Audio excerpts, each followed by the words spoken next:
그러면 하나님의 공의는 무엇인가? 자, 그럼 이런 질문이 있습니다.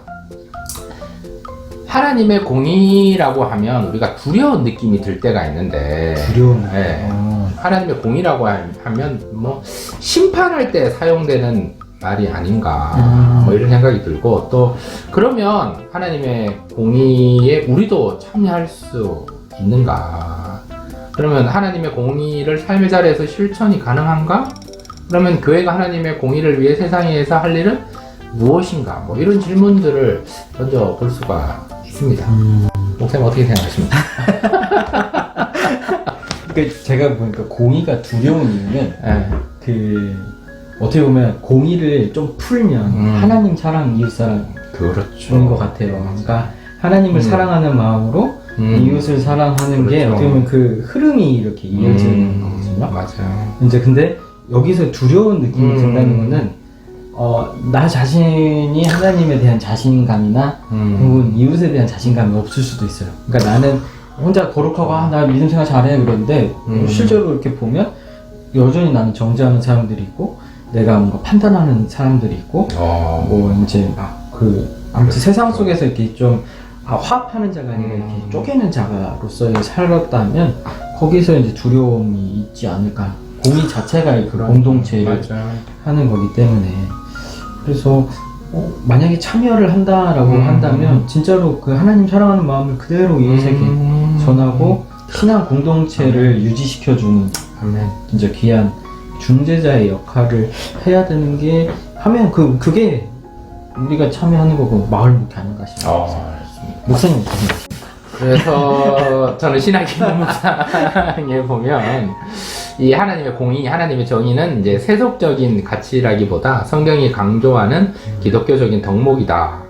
그래서 구약과 신약에는 의에 대한 언급이 많이 나오는데, 또 예수님은 그의 나라와 그의 의를 구하라 라고 말씀해 주셨고, 또 그 의가 그 의를 구하고 뭐 이뤄가는 것이 하나님 나라의 가치이기 때문에, 그래서 세상적인 가치에만 그런 이웃 사랑에만 공동체에만 속하는 것이 아니라 구원의 상황에서 또 정의가 실현되는 그 공동체에서 공평과 또한 창조의 정신을 지키고 하나님의 뜻을 행하는 이 공의의 의미를 잘 깨닫고 그렇게 이루어 가려고 노력하는 것이 연결이 돼서 그렇죠. 우리도 하나님의 뜻을 이루어가는 그 모습 속에서 정말 이웃에게 한번 안녕하세요라고 인사하고 손 내밀고 그를 위해서 중보하고 내가 뭐 할 수 있는 뭐 생태계나 자연보호나 뭔가 불의에 대해서 뭔가 한 발짝 나아갈 수 있는 것이 하나님의 공의에 좀 참여하는 것이 아닌가 그런 생각이 있습니다. 공의가 세상의 영역에서 사용될 때의 의미를 이렇게 이야기를 합니다. 네. 하나님의 공의는 생명을 살리는 의입니다. 그리고 두 번째로 하나님의 공의는 사랑의 의입니다. 그러니까 가난한 자를 돕고 약자와 소외된 자를 사랑하는 것이 성경의 공의다. 세 번째로 하나님의 공의는 인간성을 회복하고 공정한 공동체를 실현하는 의입니다. 그리고 네 번째가 하나님의 공의는 나눔의 공동체에서 실현됩니다. 이게 뭐 초대교회의 느낌이 많이 듭니다. 요 네 가지만 잘 기억해도 하나님의 공의가 뭐지? 이것이 하나님 나라의 또 하나님의 공의가 우리 교회를 통해 우리를 통해 이루어지는 것이 아닌가.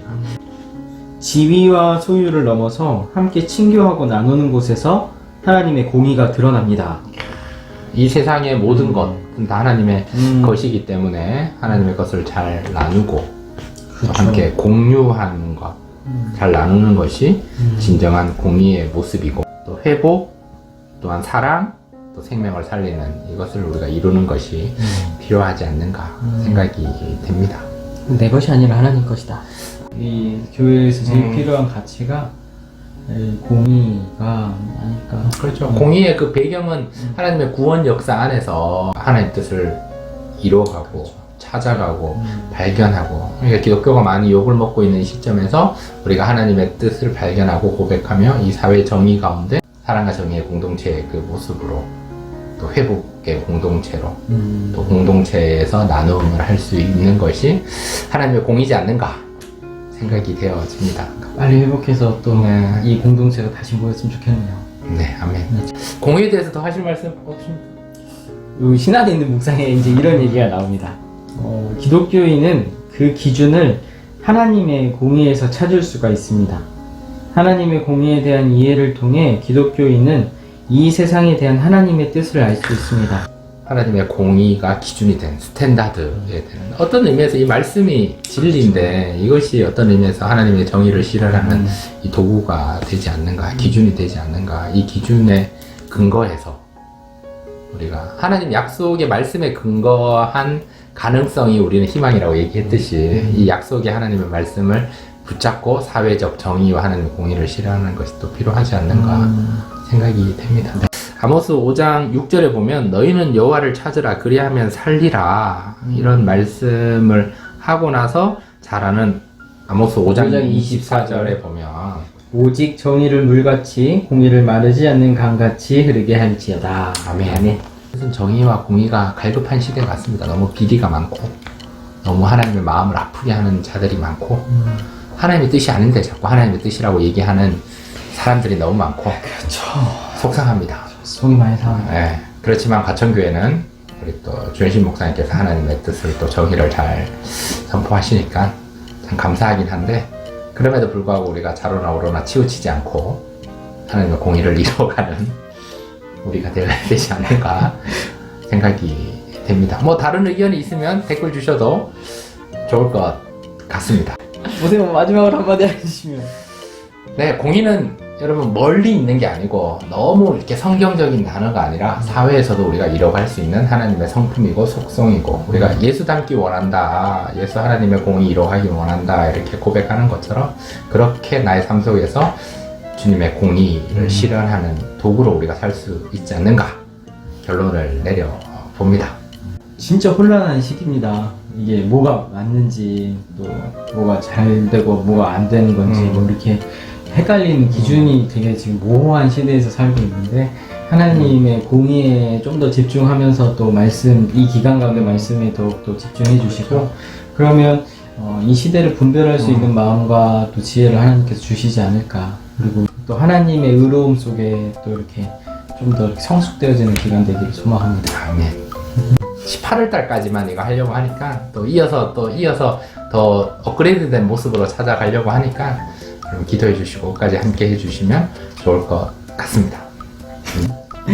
여러분 주 안에서 강건하시고 그럼에도 불구하고 희망 붙잡고 하나님의 공의를 이뤄가기를 축복합니다. 축복합니다. 사랑합니다.